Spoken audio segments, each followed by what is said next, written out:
Hello दोस्तों, तो कैसे हैं आप सब। स्वागत है आप सभी का आपके अपने परिवार ऑफिशियल स्टडी अड्डा चैनल पर। हम लोग दोस्त आरआरबी एनटीपीसी की बात करें या ग्रुप डी की बात करें, ठीक है भाई, या अदर किसी भी रेलवे एग्जाम्स हो या एसएससी का एग्जाम्स हो, और आप लोग अगर उसके लिए मैथ्स की बेहतरीन तैयारी करना चाह रहे हैं तो आप लोग हमारे एक्सप्रेस सीरीज के साथ दोस्त जुड़ सकते हैं, जो कि फ्री ऑफ कॉस्ट आपको यूट्यूब पर दी जाती है भाई। जिसमें आपको जो मैथ्स पढ़ाई जाती है बहुत ही बेहतरीन लेवल का दोस्त इसमें क्लास चलता है। आप लोग क्लास जो करता है भाई उससे भी एक बार पूछ सकते हैं भाई। तो बेहतरीन से बेहतरीन कंटेंट वो आपको दोस्तों दिया जाता है। तो एक्सप्रेस सीरीज के अंतर्गत बात करें तो आपको दोस्त महत्वपूर्ण प्रश्न भी करवाए जाते हैं। जैसे आज हम लोग दोस्त प्रैक्टिस सेट करेंगे, ठीक है, और उसके साथ साथ चैप्टर वाइज प्रैक्टिस सेट भी चलता है, मतलब चैप्टर वाइज क्लासेस भी कराई जाती हैं। और चैप्टर वाइज क्लास में भी बहुत ही बेहतरीन बेहतरीन क्वेश्चंस के टाइप आपको दोस्त करवाए जाते हैं डेली के डेली। तो सप्ताह में बात करेंगे भाई तो मंडे टू फ्राइडे जो चलती है भाई आपकी चैप्टर वाइज क्लासेस चलती हैं। और फिर उसके बाद में भाई सैटरडे और संडे, जैसे आज सैटरडे और कल संडे, इन 2 दिनों में भाई आपको क्या मिलता है देखने को, इन 2 दिनों में आपको प्रैक्टिस सेट सॉल्व करने को मिलता है। और जो प्रैक्टिस सेट होता है वो आरआरबी एनटीपीसी मैथ्स का पीवाईक्यू, यानी कि मैं एनटीपीसी का पूरा पेपर ही मैं दोस्तों सॉल्व करवाता हूँ, ना कि सिर्फ और सिर्फ उसके पीवाईक्यू। ये नहीं कि जो अच्छा लगे क्वेश्चन, आसान लगे वो क्वेश्चन ले ले, तो नहीं भाई, पूरा का पूरा क्वेश्चन लेता हूँ। पूरा का पूरा जो मतलब आपके पेपर में जो आता है जिस शिफ्ट में, उस शिफ्ट का पूरा क्वेश्चन मैं सॉल्व करवाता हूँ, ठीक है भाई।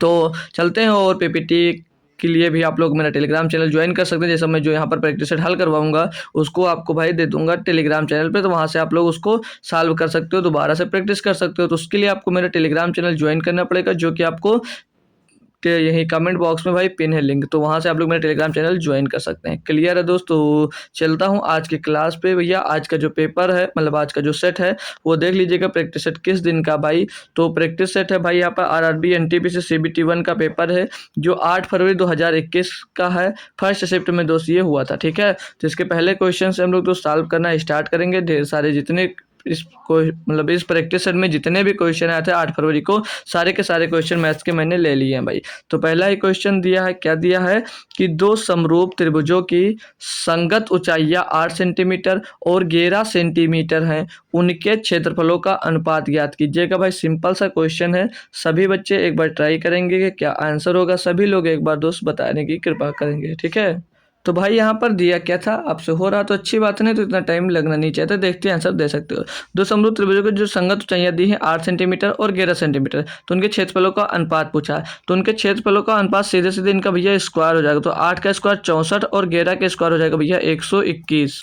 जब भी 2 समरूप त्रिभुजों की बात की जाएगी भाई, चाहे उसका लंब ले लो, आधार ले लो, या कोई भी भुजा भाई आप लोग ले सकते हो, और उसके क्षेत्रफल निकालने की बात की जाएगी भैया तो वहाँ पर उसका स्क्वायर ही होगा। तो 64 स्क्वायर 121, ऑप्शन नंबर भैया सी इसका एकदम राइट आंसर हो जाता है। बताएंगे भाई सभी भाई को दोस्त।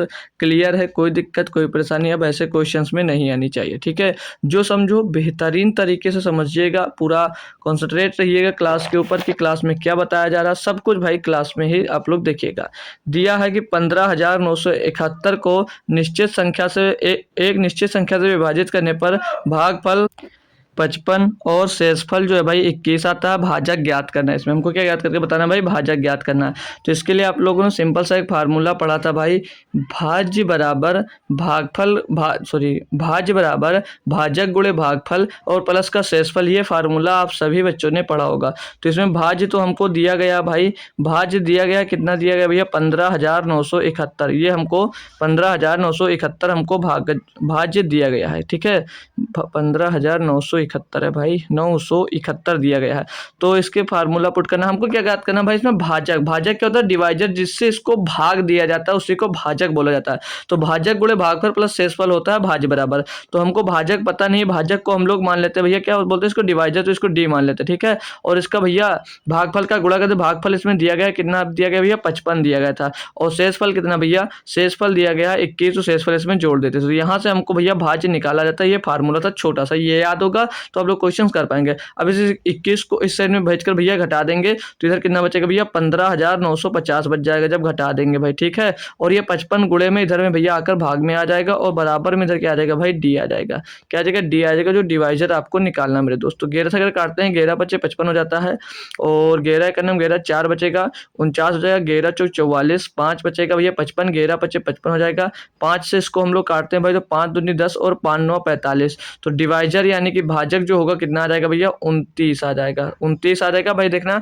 और यहाँ पर एक जीरो जो भूल गए थे ये जीरो लिख लीजिएगा, एक जीरो यहाँ पर आएगा, यानी कि 290 होगा डिवाइजर, कितना होगा 290 होगा। जब 15,950 को 55 से डिवाइड करोगे तो 290 आएगा, तो डिवाइजर भी आपको कितना मिल जाएगा 290 भाई। ऑप्शन नंबर कौन सा सही होगा, ऑप्शन नंबर डी एकदम से इसका सही जवाब दोस्तों हो जाता है। बहुत आसान सा क्वेश्चन था, अगर आपको फार्मूले याद थे भाई तो आप लोग आसानी से इसको कर सकते थे। चलिए नेक्स्ट क्वेश्चन पे लेकर चलता हूँ आपको।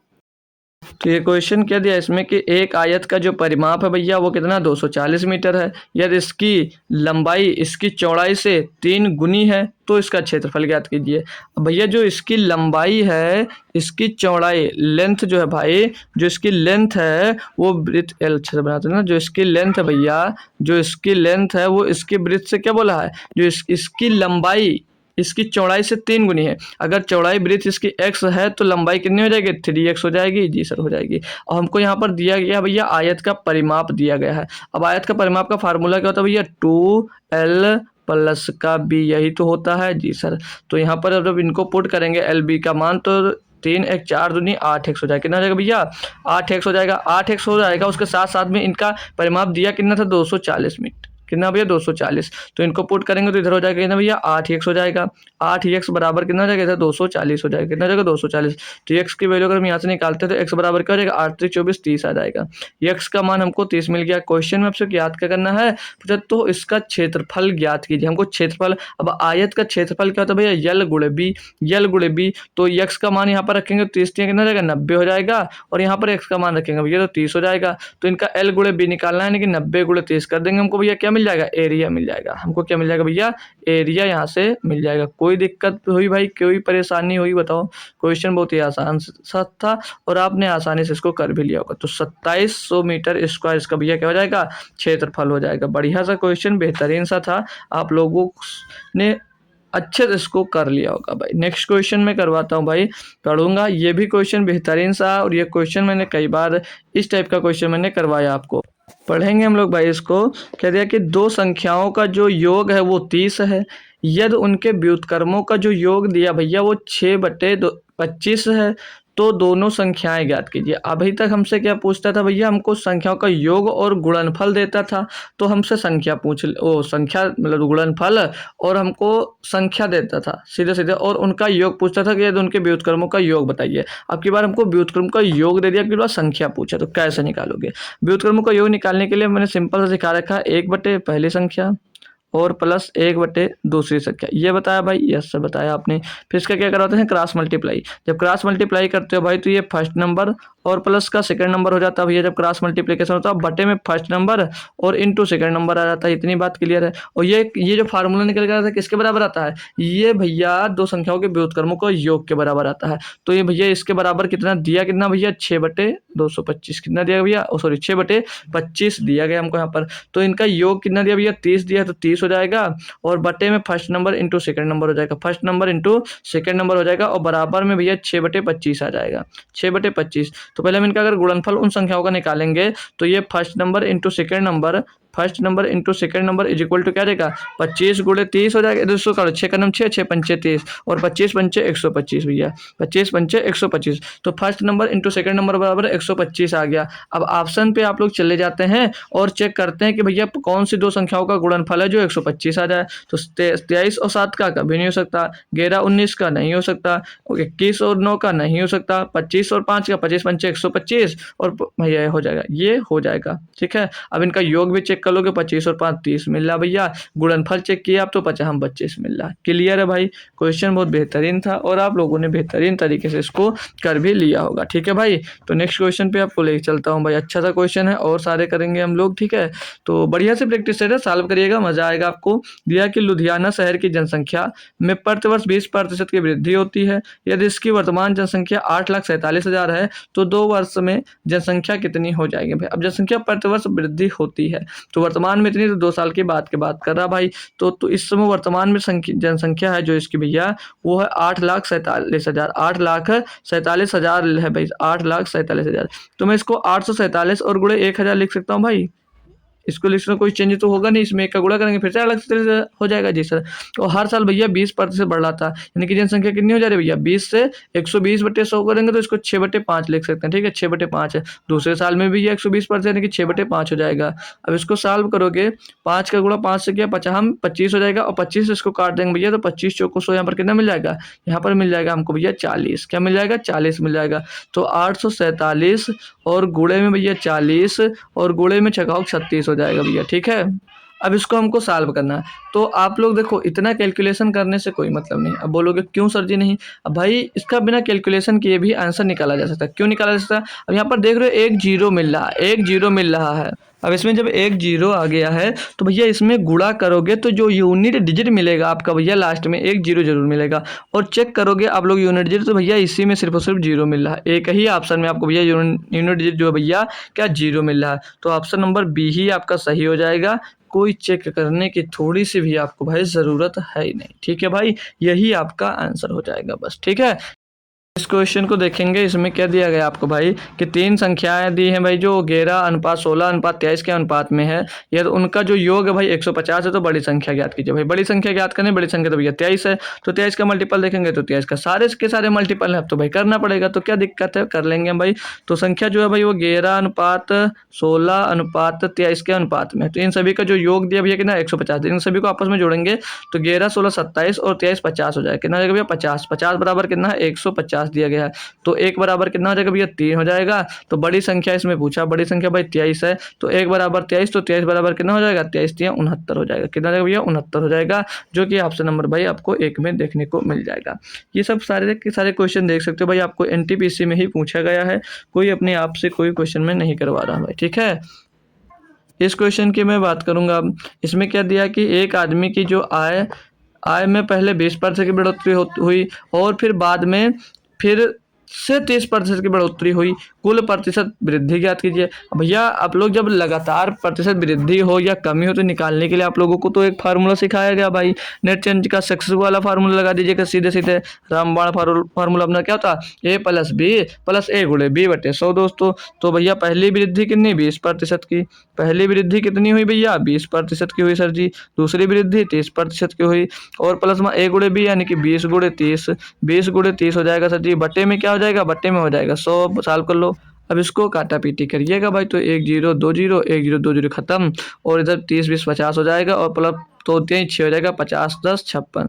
56% की टोटल भैया वृद्धि हो गई। 56% की भैया टोटल वृद्धि हो गई। इतनी आसानी से भाई कर सकते थे। बस ऐसे ही क्वेश्चन आते हैं, बहुत हार्ड क्वेश्चन आपके एग्जाम्स में पूछे नहीं जाते हैं, जो कि आप लोग 30 सेकंड भी नहीं लगेंगे और आप लोग क्वेश्चन छाप देंगे। ठीक है भाई, तो ये सब क्वेश्चन जो होते हैं, कुछ क्वेश्चन होते हैं आपके टाइम बचाने के लिए होते हैं और कुछ क्वेश्चन मिल जाते हैं जिसमें आपको टाइम भैया बहुत लग जाता है। ठीक है भाई, तो वहाँ पर अपना टाइम मैनेजमेंट करने के लिए ऐसे ही क्वेश्चन को पहले सॉल्व किया करो अच्छे से। ठीक है, जो आते हैं उस पर ज़्यादा टाइम वेस्ट मत किया करो।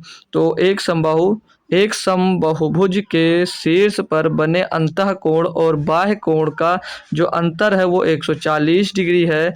बहुभुज की भुजाओं की संख्या ज्ञात कीजिए। भाई हमने शायद इसको जीडी में जब पढ़ा था तो ये आपको भाई पढ़ाया था, सारे के सारे फार्मूले क्या होते हैं कैसे होते हैं भाई। ठीक है, बाकी इसमें जब चैप्टर पढ़ाऊंगा तो यहाँ पर भी पढ़ाया जाएगा। तो एक समबाहुभुज के शीर्ष पर बने अंतःकोण और बाह्य कोणों का अंतर कितना दिया भैया 40 डिग्री दिया है। यानी कि इंटरनल एंगल की बात करेंगे भाई, इंटरनल एंगल और एक्सटर्नल एंगल इसमें दिया गया भाई, एक्सटीरियर एंगल। ठीक है, एक्सटीरियर एंगल, इनका जो अंतर दिया गया, क्या बोला भैया, अंतःकोण और बाह्य कोणों का अंतर 140 डिग्री है। तो ये जो अंतर है भैया इंटीरियर एंगल का और एक्सटीरियर एंगल का अंतर कितना है भैया, 140 डिग्री का। कितना भैया अंतर है, 40 डिग्री का। और जो इंटीरियर एंगल और एक्सटीरियर एंगल का जो योग होता है वो कितना होता है, वो योग कितना होता है, तो वो योग होता है भैया 180 डिग्री। कितना होता है भैया, 180 डिग्री होता है। तो आपसे पूछा बहुभुज की भुजाओं की संख्या ज्ञात कीजिएगा। तो अगर हम लोग यहाँ से बड़ा वाला एंगल निकालें, यानी कि एक्सटीरियर एंगल अगर हम लोग भाई निकालते हैं, तो एक्सटीरियर एंगल निकालते हैं भाई, तो क्या करेंगे, बड़े वाले में से छोटा वाला घटा देंगे भैया।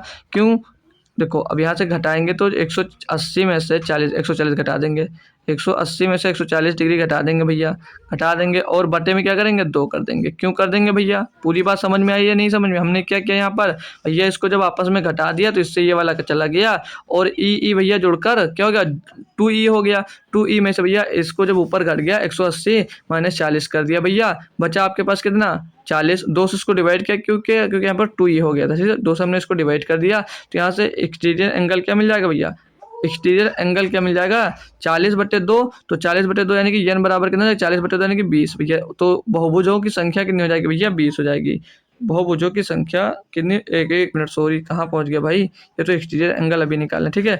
तो इसका एक्सटीरियर एंगल कितना हो जाएगा भैया, 20 डिग्री का। कितना हो जाएगा भैया, 20 डिग्री का हो जाएगा। तो ये आपको भैया क्वेश्चन में बताना नहीं है, आपको क्या बताना है, आपको बताना है बहुभुज की भुजाओं की संख्या ज्ञात करना। तो बहुभुज की भुजाओं की संख्या निकालने के लिए यानी इक्वल टू क्या बताया था भैया, 360 बट्टे में क्या बताया था भैया, एक्सटीरियर एंगल बताया था भाई, बताया था नहीं बताया था जी सर। तो एक्सटीरियर एंगल कितना भैया, 20, तो 20 डिग्री रख देंगे भाई। तो 0 से ये 0 चला जाएगा, 2 से काटेंगे भैया 18, तो 18 बहुभुज बनेंगे, 18 बहुभुज बनेंगे भाई। तो आप लोग अगर नहीं आता ये सब, तो आप लोग मेरी जीडी की क्लास एक बार 2D और 3D की एक बार कंप्लीटली देख लीजिएगा भाई, क्वेश्चंस बनने लगेंगे आपके बहुत बेहतरीन तरीके के, ठीक है भाई। तो चलिए मैं नेक्स्ट क्वेश्चन पे बात करता हूँ। देखिए आज जल्दी जल्दी क्वेश्चंस भी हो रहे हैं क्योंकि क्वेश्चंस आसान है भाई। दिया कि एक सम अष्टभुज के प्रत्येक बहिष्कोण का जो माप है वो कितना होगा भाई, सिंपल सी बात है भाई। एक सम अष्टभुज है, सम अष्टभुज यानी कि 8 भुजाओं वाला है। अब भैया जब भी आपको प्रत्येक बहिष्कोण का माप ज्ञात करना है तो सिंपल सी क्या बात है भैया, 360 डिग्री का होता है, उसको भैया कितने कितने भुजा है उसमें, सम अष्टभुज 8 भुजा है। तो 8 से इसको डिवाइड कर दीजिएगा भैया, बस आपका निकल आएगा। तो 8 चौक 32 हो जाएगा, 8 पंचे 40 हो जाएगा भैया। तो 45 डिग्री का कोण होगा, 45 डिग्री का कोण होगा, ऑप्शन नंबर डी होगा। अब इसको मैं डिटेल में अगर फार्मूला वगैरह लिखवाऊंगा तो बहुत टाइम लग जाएगा, तो इसीलिए मैं इसको चैप्टर में ही कंप्लीट करवाऊंगा। अभी जिसको अगर ज़रूरी देखना है तो 2D और 3D की क्लास मेरी GD की देख सकता है भाई, ठीक है। 10 नंबर की मैं बात करूंगा, प्लेलिस्ट बनी हुई, प्लेलिस्ट मिल भी जाएगी और कमेंट बॉक्स में भी आपको चैनल मतलब प्लेलिस्ट की जो लिंक है वो पिन कर दिया हूँ साथ साथ, तो वो चल भी रहा, तो उससे भी आप लोग ज्वाइन कर जाकर देख सकते हो, ठीक है भाई। तो उसमें कंप्लीट चैप्टर वाइज मैथ भी आपकी कंप्लीट हो गया, अंकगणित, ठीक है। इसमें क्या दिया है कि 109 और 121 दोनों शामिल, इनको दोनों को शामिल करना है, के बीच कितने पूर्णांक अभाज्य संख्या है भाई। देखो अब अभाज्य संख्या मैंने आपको शायद नंबर सिस्टम पढ़ाया था, उसमें पूरा लिखाया था कि 100 से 1 से 100 तक कितनी होती हैं, 200 से 300 तक, 300 से 400 तक, या 1 से लेकर 1000 तक 168 संख्या। तो ये सब कुछ हमने आपको भाई अभाज्य संख्या के बारे में लिखा दिया था। तो सिंपल सी बात है, अब तो इसमें बहुत आसान सा पूछ लिया कि 109 और 121 के बीच में निकालना है भाई, और इनको शामिल भी करके चलिए। तो एक पहला तो भैया 109 ही हो जाएगा जो कि ये अभाज्य संख्या है, दूसरी संख्या हो जाएगी 113, दूसरी संख्या हो जाएगी 113। अब इसके बाद भैया ना तो कोई अभाज्य संख्या नहीं है इसमें, ठीक है। तो 109 और 121 के बीच में 2 ही अभाज्य संख्या है, एक तो 109 खुद ब खुद है और 113 भैया ऑप्शन नंबर ए। अगर यहाँ पर दोनों शामिल करने की ये बात नहीं करता तो सिर्फ और सिर्फ एक आंसर देते, ठीक है भाई। तो याद रखना उसमें दिया होगा, तो ऑप्शन नंबर 2 इसका सही जवाब हो जाता है भाई। क्लियर है भाई, क्वेश्चन क्लियर है। तो नेक्स्ट क्वेश्चन में चलता हूँ आपको लेकर। अब ये क्वेश्चन दिया है कि काश 37 डिग्री और सेक 143 डिग्री प्लस साइन 34 डिग्री और कोसेक 146 डिग्री का मान ज्ञात करें भाई। तो इसको कैसे सॉल्व किया जा सकता है भाई, क्या आप लोग आंसर देना चाहोगे कि इसका सही जवाब क्या होगा भाई। तो हम लोग इसको कैसे कर सकते हैं, हाँ कॉस 37 डिग्री है, दो जो कॉस 37 डिग्री है, तो इस कॉस 37 डिग्री को हम लोग भाई लिख सकते हैं, इसको कॉस, इसको हम लोग लिख देंगे भाई कॉस 180 माइनस 180 डिग्री माइनस 143, हाँ 143 डिग्री। अब इसको भी अगर इसमें हम लोग 143 डिग्री माइनस कर देते हैं भाई, तो क्या हो जाएगा यहाँ पर भैया 100, जब इस 180 से हम लोग 143 घटा देंगे तो 37 डिग्री ही तो आएगा, जी सर आएगा। तो भैया आप यहाँ पर देख रहे हो cos 180 minus theta is equal to क्या होता है, माइनस का cos थीटा होता है। क्या होता है, माइनस का cos थीटा होता है। cos थीटा कितना भैया 143 डिग्री, तो ये 143 डिग्री हो जाएगा। और इंटू में भैया क्या लिखा था भैया, सेक 143 थीटा। तो ये भैया सेक को हम लिख सकते हैं 1/cos। 1/cos क्या होता है भैया, सेक ही तो होता है। 1/cos 143 का डिग्री, ठीक है। अब प्लस लगाइएगा, यहाँ पर साइन 34 डिग्री जो दिया गया था, ये इसी में करता हूँ भाई, ठीक है।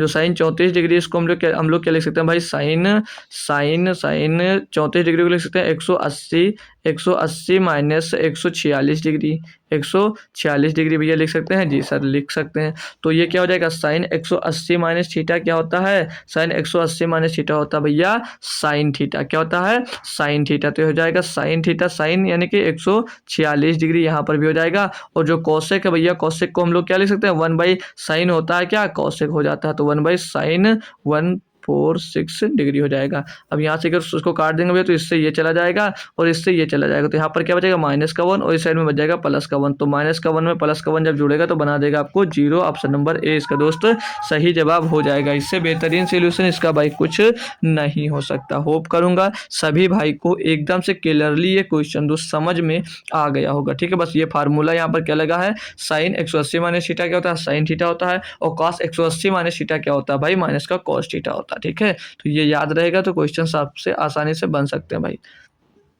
12 नंबर क्वेश्चन क्या दिया है कि 6 अंकों की सबसे बड़ी और सबसे छोटी संख्या का योग ज्ञात कीजिए। भाई अब इससे आसान क्वेश्चन अगर आप लोग ढूंढना चाह रहे हो भाई तो बेकार है भाई। इससे आसान क्वेश्चन आप लोग ढूंढना चाह रहे हो तो बेकार है। और मैंने इस पर भी आपको टाइम दिया था, ये क्वेश्चन भी हमने करवाए थे आपको जब मैंने नंबर सिस्टम करवाया था। और आपको ये भी बताया था कि ऐसे ही क्वेश्चन पूछे जाते हैं। और तब हो सकता है आप लोग इसको मजाक में ले रहे होंगे, ठीक है। देख रहे हो भाई क्वेश्चन उसी पे बन रहे हैं। तो 6 अंकों की सबसे बड़ी संख्या और सबसे छोटी संख्या का योग बताना है। तो 6 अंकों की सबसे बड़ी संख्या 6 बार 9 लिख दो, 1 2 3 4 5 6। तो क्या यही हो जाएगी, नहीं भाई ये नहीं होगी। अब इसमें 6 अंकों की छोटी संख्या भी जोड़नी है। तो 6 अंकों की छोटी संख्या 1 2 3 4 5 6 ये हो गया। अब इनको जोड़ दो तो 9 में 0 9, 9 में 0 9, 9 में 0 9, 9 में 0 9, 9 में 0 9, 9 और 1 10। तो भैया कितना बन जाएगा, ये कितना बनेगा भैया 10 5 बार 9। Option number C, option number भैया सी इसका सही जवाब होगा। होप करूंगा इसका आंसर तो सारे बच्चे ने छाप दिया होगा इतनी देर में यार, है ना भाई। चलो अगला क्वेश्चन मैं करवाता हूँ 13 नंबर। इसमें क्या दिया है कि हीना 110 किलोमीटर की चाल से चलने वाली ट्रेन द्वारा एक निश्चित दूरी तय करती है। वह 50 किलोमीटर की चाल से चलने वाली कार द्वारा समान दूरी तय करके आरंभ बिंदु पर वापस लौटती है। पूरी यात्रा के दौरान उसकी औसत चाल ज्ञात कीजिए। अब भाई जो इसमें दूरी है वो कांस्टेंट है, यानी कि जितनी दूरी गई उतनी ही दूरी आई भाई। अब 2 स्पीडों से भैया तय की है, 2 चाल से उसने तय की है। तो इसकी एवरेज स्पीड निकालने का फार्मूला तो लगभग सभी बच्चे को आता होगा भाई। एवरेज स्पीड निकालने का फार्मूला तो सभी बच्चे को आता है, या कोई बच्चा है इसमें जो नहीं आता है। क्या होता है बताएंगे एक बार, हमारे साथ बोलेंगे। होता है 2s1 इंटू s2 अपान में s1 प्लस s2, ठीक है। तो 2s1 कितना भैया, पहली स्पीड 110 किलोमीटर प्रति घंटा, दूसरी स्पीड क्या भैया 50 किलोमीटर प्रति घंटा, बटे में S1 प्लस S2। तो S1 और S2 जोड़ देंगे भैया 160 डिग्री आ जाएगा, ठीक है। इसको कैलकुलेट कर लीजिएगा, यही एवरेज स्पीड हो जाएगा। तो 1 0 से 1 0 गया, 2 से काट दूंगा इसको भैया, ये 8 बार चला जाएगा। और 11 5 55 यानी कि यहाँ पर 550 हो जाएगा, बट्टे में 2 60 आ जाएगा। तो 8 से 56 जाएगा नहीं, 8 6 48 हो जाएगा। और भैया बस कितना बचा, 7 हो गया 70। तो 8 से 64 68, 68 के टर्म में 2 आंसर भैया पॉइंट लगाएंगे, बचेगा भैया 6 हो जाएगा 60। तो 8 से 56 बचेगा, 4 हो गया 40, 8 पंचे 40 भैया। तो 68.75 किलोमीटर प्रति घंटा की चाल हो जाएगी भैया, उसकी क्या एवरेज स्पीड हो जाएगी। ऑप्शन नंबर भैया सी एकदम से सही जवाब होगा। क्वेश्चन बड़ा देखकर हो सकता है बच्चे डर जाते हों, लेकिन क्वेश्चन जो बड़े होते हैं, एक कहावत सुनिए ना भाई कि देखने में ना तो गलत हो जाएगा, इस पे नहीं बैठेगा, नहीं बोलूँगा, छोड़ो, ठीक है। तो 13 नंबर है। चलो 14 नंबर क्वेश्चन करते हैं, ठीक है। कहावत नहीं बताऊंगा मैं। 14 नंबर क्वेश्चन में क्या दिया आपको कि किसी धनराशि को चक्रवृद्धि ब्याज पर उधार दिया गया। या पहले वर्ष की समाप्ति पर 500 रुपया, दूसरे वर्ष की समाप्ति पर 550 रुपये हो गई। चक्रवृद्धि ब्याज की वार्षिक दर ज्ञात कीजिए भैया। कोई अब हमें कितनी धनराशि मतलब नहीं भैया, जो चक्रवृद्धि ब्याज होता है वो क्या होता है भैया, ब्याज पर भी ब्याज लगता है। और ब्याज पर उतना ही ब्याज लगता है जितना मूलधन पे ब्याज लगता है। तो 500 रुपये पर भी भाई यहाँ 550 हो गया, ठीक है। 500 रुपये पर जो उतना ही परसेंट लगा होगा जितना मूलधन पे लग रहा था। तो भैया कितना मूलधन पे ब्याज लगा तभी तो 550 हुआ, तो कितना बढ़ गया 50 रुपये बढ़ गया भैया। किससे बढ़ गया 500 रुपये से बढ़ गया। गुणे में कर देंगे भाई 100 हो जाएगा। तो ये डबल जीरो से डबल जीरो खत्म हो जाएगा, 5 से इसको काट देंगे 10 12 जाएगा, तो 10% इसका आपका आंसर आ जाएगा। आंसर आ जाएगा 10%, option number B. Option number B इसका दोस्त सही जवाब आपका हो जाता है। बताएंगे भाई कोई समस्या कोई दिक्कत हो तो बोल दीजिएगा। होप करूंगा कोई भी दिक्कत कोई भी परेशानी क्वेश्चंस में नहीं हो रही होंगी, सारे के सारे क्वेश्चन इजीली आपसे बन पा रहे होंगे, ठीक है भाई। चलो अगला क्वेश्चन मैं करवाता हूँ। इसमें क्या दिया भाई कि 3 5 0 6 अंकों का प्रयोग करते हुए बनने वाली 4 अंकों की सबसे छोटी संख्या ज्ञात कीजिएगा। देखते हैं भाई यहाँ पर कोई गलती तो करने वाला नहीं है इस क्वेश्चन में। इस क्वेश्चन में आपको मैं टाइम दूंगा, हो सकता है आप लोग गलतियां कर रहे हो, आप लोग इस क्वेश्चन में गलती कर सकते हो। अंक क्या दिया भैया 3 है और 5 है, फिर 0 है और फिर 6 है। इन अंकों से आपको क्या बनाना, सबसे छोटी संख्या बनानी है। तो हो सकता है जो कोई बच्चा हो इसमें तो कहाँ से बनाएगा कि जब सोचता है कोई छोटी संख्या बनानी हो तो सबसे छोटी, फिर उससे बड़ी, फिर उससे बड़ी, फिर उससे बड़ी रखें। तो पहले आप लोग 0 करते हो, क्या करते हो भैया 0 3 5 6 और ये संख्या बनाकर हो जाते हो आप लोग गलत। ये संख्या बनाकर आप लोग हो जाते हो गलत, क्यों? क्योंकि ये जो संख्या लिखी हुई है भाई ये तो 3 ही अंक की है। ये जो संख्या भाई ये 3 ही अंक की है, ठीक है। 3 अंक की, क्योंकि 0 आगे लिखा कोई मतलब नहीं है। तो भैया कितने अंक की संख्या है भैया 3 अंक की, लेकिन आपसे तो उसने 4 अंकों की सबसे छोटी संख्या पूछी है। तो आप लोग को जब भी ऐसा 0 लग के आए भाई तो उसमें से जो अंक होगा सबसे छोटा उसको आगे रखिएगा, फिर उसके बाद में 0, फिर उसके बाद जितने बड़े अंक है उसको रख दीजिएगा। तो 3056 ऐसी संख्या होगी जो सबसे छोटी संख्या इससे बन पाएगी, जो कि ऑप्शन नंबर भाई बी में दिया गया, ठीक है। तो ये वाली गलती आप लोग मत करिएगा, नहीं तो 3 अंकों की संख्या आप लोग बनाकर चले आओगे और क्वेश्चन की ऐसी की तैसी हो जाएगी भाई, ठीक है। अगला क्वेश्चन मैं करवाता हूँ 16 नंबर। देख लीजिए भाई, जो ये क्वेश्चन है मैंने कल ही आपको ये शायद प्रैक्टिस नहीं, जो एवरेज का क्लास खत्म हुआ उसी में मैंने करवाया था। और सेम क्वेश्चन देख लीजिए आपके प्रैक्टिस सेट में हुआ, मतलब यहीं से लिया गया था वहाँ पर भी, लेकिन देख सकते हो भाई। तो जो क्वेश्चन मैं करवाता हूँ सारे के सारे आपके प्रैक्टिस सेट में ही, मतलब पेपर में आए हुए क्वेश्चन दोस्त होते हैं वो, ठीक है। अब ये कह दिया कि 10 वर्ष पहले पति और पत्नी, उसकी औसत उम्र जो थी भैया वो 42 वर्ष थी। अब परिवार जिसमें पति पत्नी और उनका पुत्र भी शामिल हो गया है और औसत उम्र जो है भैया वो 39 वर्ष है। तो पुत्र की वर्तमान उम्र वो पूछा जा रहा है। तो भैया 10 वर्ष पहले पति और पत्नी की जो औसत उम्र थी वो 42 वर्ष थी। तो मैं वर्तमान की मैं बात करूंगा कि प्रेजेंट टाइम में वो पति और पत्नी की औसत आयु कितनी होगी भैया 10 साल की बात कर रहा हूँ। तो वर्तमान में भैया हस्बैंड और वाइफ की जो भैया औसत आयु होगी वो कितनी हो जाएगी 52 वर्ष। कितनी हो जाएगी भैया 52 वर्ष, क्योंकि 10 वर्ष पहले भैया 42 वर्ष थी। तो 10 वर्ष बाद कितनी हो जाएगी भैया वर्तमान में 52 वर्ष। तो भैया योग कितना होगा इनका गुणे 2, तो 104 हो जाएगा। 104 वर्ष इनका योग हो जाएगा, इनके योग का। अब भैया फिर इस समय वर्तमान में हस्बैंड के साथ साथ वाइफ और जो बच्चा है यानी कि बॉय लिख लीजिएगा, ठीक है। बच्चा भी शामिल है, तब इनका औसत कितना भैया 39 वर्ष है भैया, 39 वर्ष है। तो भैया इनका भी योग निकालेंगे तो 39 गुणे 3 कर देंगे तो 39 3 हो जाता है 117। तो आपसे क्वेश्चन में पूछा कि पुत्र की वर्तमान उम्र, भैया वर्तमान में इन तीनों की जो उम्र है, वर्तमान में जो इन तीनों की उम्र है वो 117 है और माँ बाप की वर्तमान में जो उम्र का योग है वो 104 है और इन तीनों का योग कितना भैया 117। तो इसमें से घटा देंगे इनको तो भैया बच्चे की उम्र मिल जाएगी। तो 117 से आप लोग 104 घटाओगे तो 13 वर्ष, 13 वर्ष क्या आ जाएगी भाई 13 वर्ष आ जाएगी बच्चे की उम्र। 13 ईयर्स क्या आ जाएगा बच्चे की उम्र। जो वर्तमान में बच्चा है भैया वो कितना 13 साल का, कितने का भैया 13 ईयर्स का बच्चा है भाई। क्लियर है क्वेश्चन, कुछ भी दम नहीं था, आप लोगों ने आसानी से इसको कर लिया होगा भाई। होप कर सकता हूँ, बाकी आप तो पता नहीं यार कर आप रहे हो कर पाए या नहीं कर पाए, है ना भाई।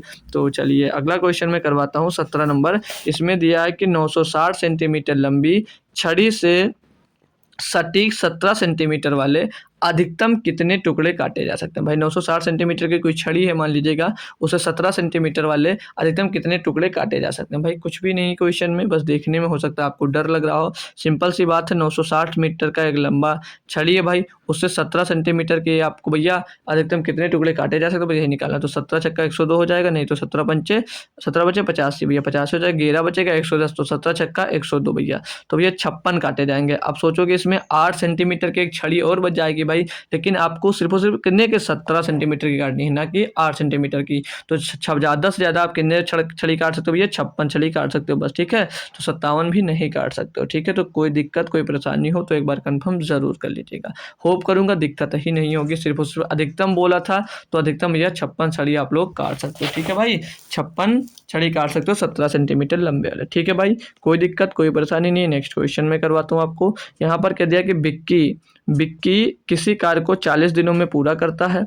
उसने 8 दिनों तक कार्य किया, उसके बाद गुरप्रीत सिंह ने 32 दिनों में पूरा कर दिया, ठीक है। अब कोई कार्य था जिसको 40 दिन में विक्की पूरा कर देता था, और बाकी उसमें उसने बोला है ना, विक्की ने 8 दिन तक काम किया, उसके बाद में गुरप्रीत आया और उसे 32 दिन में पूरा कर दिया। विक्की और गुरप्रीत सिंह एक साथ मिलकर उस कार्य को कितने दिनों में पूरा कर सकते हैं। भाई बहुत ही आसान पूछा, समझ लीजिए क्वेश्चन में ही आपके आंसर छिपा हुआ। क्यों?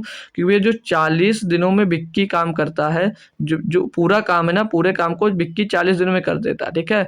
जो पूरा काम है उसको विक्की 40 दिनों में पूरा कर देता है। यही तो बोला गया है, कितने दिनों में भैया, विक्की पूरा कर देता है, विक्की। अब भैया बोला क्या है कि वो 8 दिनों तक विक्की ने काम किया, 8 दिनों तक भैया विक्की ने काम किया, 8 दिनों तक भाई विक्की ने काम किया। फिर हुआ क्या, वो काम छोड़कर भाग गया, और जो शेष काम बचा था उसको 32 दिनों में किसने कर दिया भैया, गुरप्रीत ने कर दिया। किसने कर दिया भैया, गुरप्रीत ने कर दिया। अब यहाँ पर आपको देखकर कुछ ये लग रहा भाई कि ये काम ये भी 40 दिन में हो रहा है, और इधर भी जब वो 8 दिन कर भाग गया तो भैया तो 32 दिन में गुरप्रीत भी कर रहा है, यानी कि दोनों काम जो है वो 40 दिन में ही तो कंप्लीट हो रहे हैं। जब दोनों काम 40 दिन में ही कंप्लीट हो रहे हैं, यानी कि जो इनकी एफिशिएंसी होगी भैया, किसकी, विक्की की और गुरप्रीत की जो एफिशिएंसी होगी वो एक होगी, यानी कि एक दिन में एक ही काम करते हैं। क्यों? क्योंकि 8 दिन ये विक्की काम किया और 32 दिन ये काम किया, यानी कि 40 दिन में पूरा काम हुआ। यानी कि विक्की की और गुरप्रीत की जो एफिशिएंसी भैया कितनी है, एक है। तो जब बोला है कि वो दोनों साथ मिलते हैं तो पूरा कार्य कितने दिनों में कर सकते हैं भाई। जब अकेले करते थे भैया तो 40 दिन लगता था, जब एक दिन में एक काम करते थे। अब दोनों मिल जाएंगे तो एक दिन में 2 काम होगा, तो 2 से डिवाइड कर देंगे, यानी कि भैया 20 दिनों में भैया दोनों मिलकर उस काम को कंप्लीट कर देंगे, ठीक है भाई। क्वेश्चन लाजवाब सा था, बहुत अच्छा सा था भाई। होप करूंगा सभी भाइयों को समझ में आ गया होगा, ठीक है दोस्त। क्लियर है, कंफर्म है? तो चलो नेक्स्ट क्वेश्चन पे। अब अगला क्वेश्चन दिया 19 नंबर। इसमें क्या है कि दो संख्याओं का जो मासापा एचसीएफ है और लासापा क्रमशः 75 दिया है और 450 है। यदि पहली संख्या को बोला कि 3 से विभाजित किया जाता है तो भागफल जो है भैया वो 75 मिलता है। भागफल क्या मिल गया भैया, 75 आता है। तो दूसरी संख्या ज्ञात कीजिएगा। सिंपल सी भैया बात है, फार्मूला आपका वही पुराना वाला लगने वाला है। क्या लगता है भाई, एलसीएम गुणे एचसीएफ इज इक्वल टू क्या होता है भैया, first number multiplied by second number. यही होता है फार्मूला आपका एग्जैक्ट वाला, ठीक है। तो एलसीएम की मैं बात करूंगा, एलसीएम इसका 450 और एचसीएफ इसका भैया 75। अब पहली संख्या को बोला जा रहा है कि 3 से जब उसको विभाजित कर दिया जाता है तो 75 आता है। तो हमको तो भैया पहली संख्या पूरी चाहिए, तो हमको भैया पूरी संख्या चाहिए। तो 3 में भैया 3 उठाकर किसमें गुणा कर देंगे, 75 में, तो हमको पहली संख्या पूरी मिल जाएगी। और यहाँ से हम लोग को भैया क्या निकालनी है, दूसरी संख्या निकालनी है। क्या निकालनी है भैया, दूसरी संख्या निकालनी। कोई दिक्कत कोई परेशानी है भाई, नहीं है। अब यहाँ पर 3 से विभाजित किया भैया तो 75 आया है, तो यहाँ से हम लोगों को पूरी संख्या निकालनी है। तो क्या करोगे, भागफल में फिर से आप लोग भाजक से गुणा कर दोगे। क्लियर है भाई। तो क्वेश्चन थोड़ा सा और सॉल्व करेंगे हम लोग अब इसको, ठीक है। अब काटा पीटी कर लीजिएगा। पहले आपको पूरी संख्या निकालनी पड़ेगी। तो 75 से भाई ये 75 चला जाए, सॉरी 400 काट दिया, ये 75 जाएगा, 3 से उसको काटेंगे भाई तो 150 बार करेगा। तो जो सेकंड नंबर आएगा वो कितना आ जाएगा, 150। ऑप्शन नंबर डी भाई आपका एकदम से सही जवाब दोस्त हो जाता है। क्वेश्चन अच्छा था भाई। होप करूंगा अच्छे से आपको समझ में भी आ गया होगा। अब अगले क्वेश्चन की मैं बात करता हूँ। यहाँ पर भाई क्या दिया, यहाँ पर कि एक आयत का जो क्षेत्रफल है वो 1287 सेंटीमीटर स्क्वायर है, और इसकी जो लंबाई और चौड़ाई दी गई भैया क्रमशः 13:11 है। अनुपात में है, इसका परिमाप ज्ञात कीजिए। भैया परिमाप ज्ञात करना है किसका, आयत का। अब आयत का जो क्षेत्रफल दिया कितना दिया भैया, 1287 सेंटीमीटर स्क्वायर दिया गया। तो भैया क्षेत्रफल का फार्मूला क्या होता है भैया, एल गुणे बी। तो यहाँ पर लंबाई और चौड़ाई का रेशियो दिया गया, तो हम संख्या मान लेते हैं भैया एल, मतलब लंबाई मान लेते हैं 13x और भैया चौड़ाई मान लेते हैं 11x। तो इनको जब आपस में गुणा कर देते हैं तो हमको क्या मिल जाएगा, क्षेत्रफल, जो कि किसके बराबर है, 1287 के बराबर है। तो 13 गुणे 11 कितना हो जाएगा भैया, 13 गुणे 11। तो इसको सॉल्व कर लीजिए डायरेक्ट। तो 11 से इसको काट दूंगा भैया, तो 11 का नाम 11 बचेगा, एक हो जाएगा 18, 11 का नाम 11, 7 बचेगा 17 और 11 7 77। तो कितना मिल गया 13 13 से भी कट जाएगा, ये 13 9 117 हो जाएगा भैया। तो x गुणे x square is equal to 9 आ जाएगा भाई। तो x इज इक्वल टू कितना आ जाएगा, 3 आ जाएगा। x इज इक्वल टू कितना मिल जाएगा भैया, 3 मिल जाएगा। आपसे पूछा क्या भैया कि परिमाप इसका कितना होगा, तो परिमाप क्या होता है भैया, 2l प्लस b, यही तो होता भैया। तो हमने क्या माना लंबाई को, 13x माना है। तो 13x यानी कि 13 तिया 39 हो जाएगा। 13 तिया नहीं, ऐसे करो 13x और 11x 24x हो जाएगा। और 24x को भैया क्या लिख सकते, 24 गुणे 3 नहीं लिख सकते, क्यों, क्योंकि भैया x का मान क्या 3 भैया। तो 3 दूनी 6 और 24 छक्का 144 हो जाएगा। 24 छक्का कितना हो जाएगा भैया, 144। यही आपका भैया परिमाप हो जाएगा। Option number C, option number भैया सी इसका सही और सटीक जवाब यहाँ पर आपका हो जाता है। होप करूंगा सारे बच्चों को क्लियरली दोस्त समझ में आ गया होगा। अब भी कोई दिक्कत कोई परेशानी है तो एक बार क्वेश्चन आप लोग हमसे भाई कर सकते हो, पूछ सकते हो, जहाँ पर भी आपको भाई दिक्कत आ रही है, ठीक है भाई। वैसे दिक्कत आनी नहीं चाहिए क्योंकि क्वेश्चन बहुत ही आसान था और आसान वे में ही आपको मैंने बता भी दिया है ना भाई, आसान वे में ही आपको मैंने बता भी दिया। तो चलिए नेक्स्ट क्वेश्चन पे लेकर, ये क्वेश्चन क्या दिया भाई, पढ़िएगा और ट्राई करिएगा लगाने का, ठीक है। क्या दिया कि एक बॉक्स में 110 रुपये रखे हैं जिसमें 1:2:3 के अनुपात में 1 रुपये 50 पैसे और 25 पैसे के सिक्के शामिल हैं। 50 पैसे के सिक्कों की संख्या ज्ञात करना। सिंपल सी बात भैया, 50 पैसे की सिक्कों की संख्या आपको भैया निकालनी। तो क्या आप लोग नहीं निकाल पाओगे भाई, क्या आप लोग नहीं निकाल पाओगे भाई, क्या निकाल कर दिखा सकते हो भाई, हो भाई कोई ऐसा जो निकाल कर बता दे भैया। तो चलिए आप लोग साथ में करते जाइएगा, मैं भी आपको यार बताता चलता हूँ।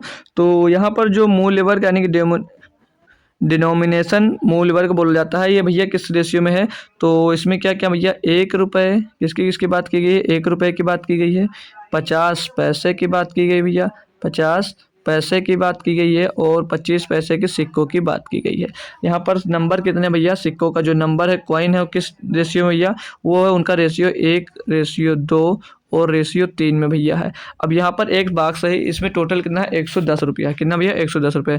तो एक काम करिएगा, इसको भी भाई पैसे में बना दीजिएगा। तो 1 रुपया, तो इसको कितने पैसे हो जाएंगे भैया, 100 पैसे हो जाएंगे। कितने हो जाएंगे भैया, 100 पैसे हो जाएंगे, ठीक है भाई। तो हम अब यहाँ से क्या करेंगे भैया, टोटल पैसा निकालेंगे, क्योंकि जो यहाँ पर पैसा निकल कर आएगा ना वो किसके बराबर होगा, 110 रुपये के बराबर होगा। अब हमें यहाँ पर ध्यान ये रखना है कि आपको मैंने चेंज किसमें किया, पैसे में। तो भाई इस 100 का 1 में गुणा करेंगे कितना आ जाएगा, यहाँ पर भैया 100 पैसे आ जाएगा, कितना आ जाएगा 100 पैसे आ जाएगा। और इस 50 पैसे का गुणा 2 में करेंगे तो कितना आ जाएगा 100 पैसे, यहाँ पर भी आ जाएगा भाई।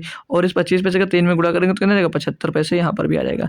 अब इनको तीनों को आपस में जोड़ोगे तो किसके बराबर होगा, 200 और 275।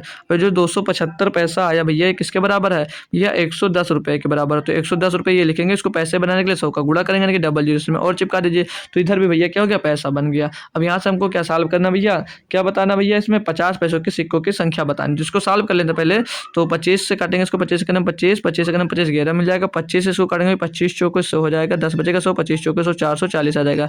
तो 11 चौक 44 आ जाएगा भैया, 40 आ जाएगा। तो एक बराबर कितना आ गया भैया, एक बराबर आ गया 40 यहाँ पर। तो क्या पूछा भैया कि 50 पैसे के सिक्कों की संख्या, भाई संख्या का रेशियो क्या था भैया, 50 पैसे के 2 था भैया कि नहीं था। तो 1 बराबर 40 और 2 बराबर कितना रहेगा 80, यानी कि कितने सिक्के थे भैया, 80 सिक्के थे, जो कि ऑप्शन नंबर सी में दिया है, जो कि ऑप्शन नंबर भाई आपको सी में दिया गया था। होप करूंगा सिक्का वाला क्वेश्चन बेहतरीन तरीके से आपने समझ लिया, कोई भी दिक्कत नहीं थी। एक बार मैं फिर से आपको डिटेल में बताता हूँ भाई, सिक्कों की जो संख्या दी गई थी भैया 1 रुपये और 50 पैसे और 25 पैसे के रूप में भैया दी गई थी, क्लियर है भाई। और यहाँ पर जो सिक्कों का रेशियो था, नंबर था, अनुपात था, वो 1:2:3 के अनुपात में दिए गए थे। तो हमने क्या किया भाई, टोटल पैसा निकाला। टोटल पैसा जब हमने निकाला भैया तो 100 पैसे में चेंज किया पहले 1 रुपये को, तो पैसे में चेंज किया तो भैया 100 पैसा हो गया। अब 100 को भैया 1 में गुणा किया तो 100 पैसे, 50 पैसे को 2 में गुणा किया तो 100 पैसे और 25 पैसे का गुणा 3 में किया तो 75 पैसे। अभी टोटल 275 पैसे बने, जो कि किसके बराबर थे भैया 110 रुपये के। तो 110 रुपये को हमने भी पैसे में चेंज कर दिया। तो एक बराबर कितना मिल गया हमको भैया, 40 मिल गया। अब हमको 50 पैसों के सिक्कों की संख्या निकालनी थी और उसमें सिक्कों की संख्या का जो अनुपात दिया था वो 1:2:3 था भैया।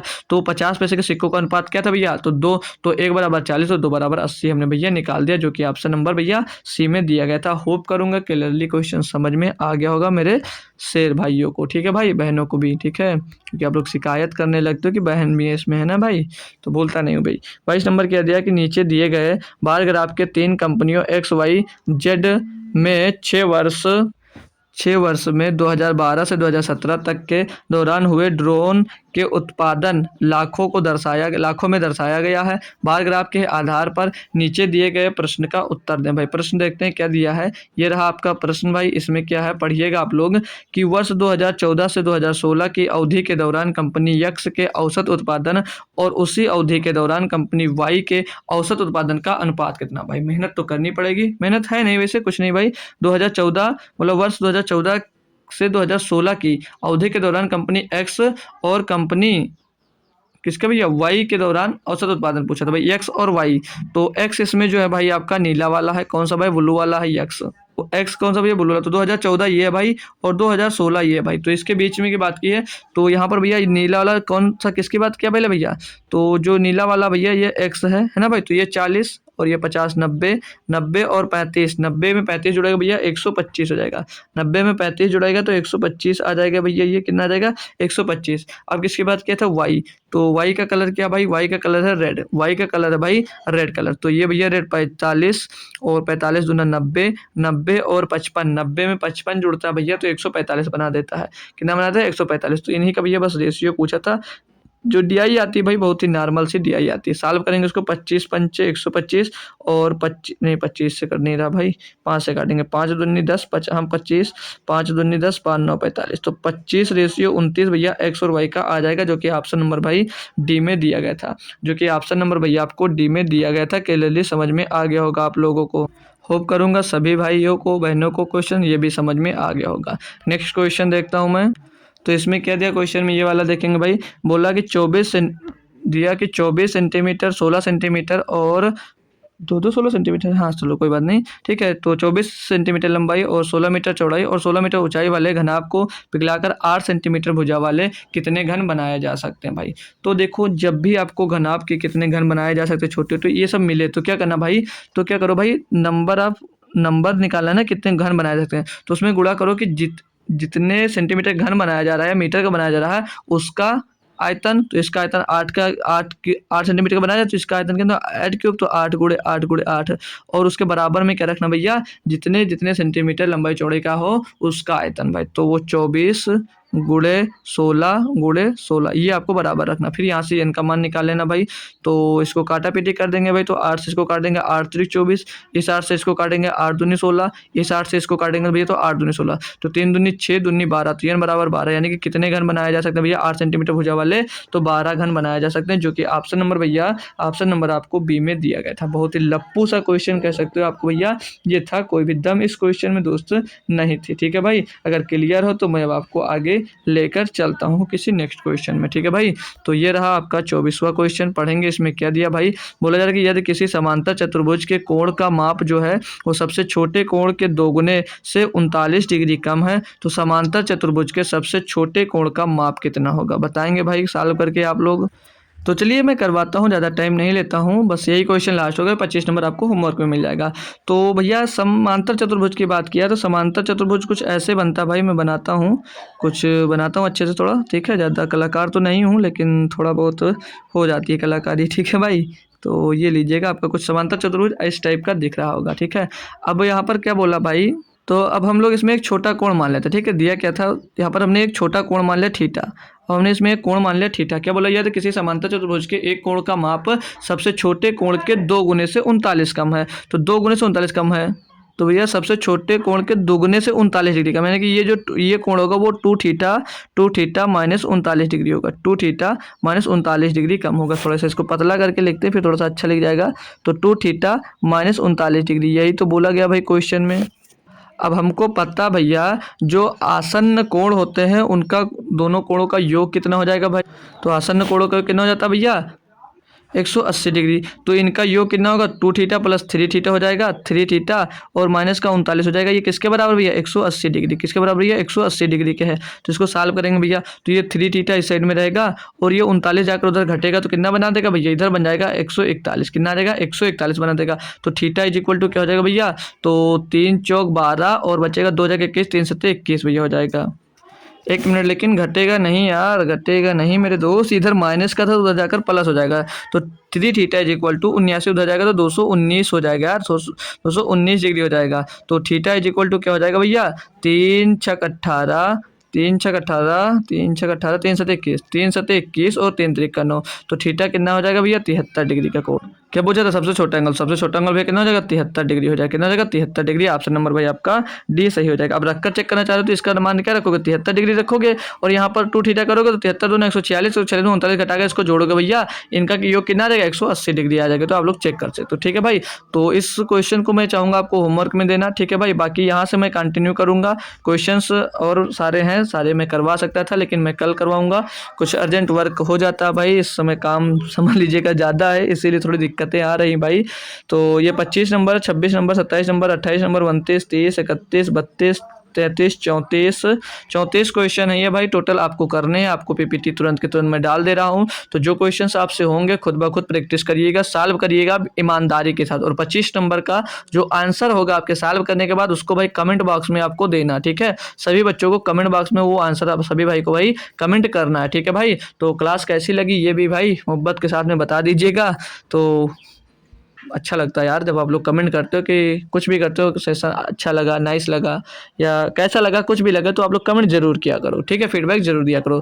तो मिलते हैं कल शाम को 7 बजे इसी टाइम, फिर से इसी को मैं कंटिन्यू करूंगा। और जो अगला शिफ्ट का पेपर होगा उसको भी मैं इसी में ऐड करूंगा, क्योंकि कल वाली जो क्लास होगी उसमें भी अच्छे अच्छे क्वेश्चन में हम लोग करने वाले हैं। क्योंकि 8 फरवरी का जो अभी आज ही 25-24 क्वेश्चन ही सॉल्व किए, इसमें का भाई बचा हुआ 10 क्वेश्चन तो ये सॉल्व करेंगे और अगले प्रैक्टिस सेट भी इसी में दोस्त स्टार्ट कर देंगे, ठीक है भाई।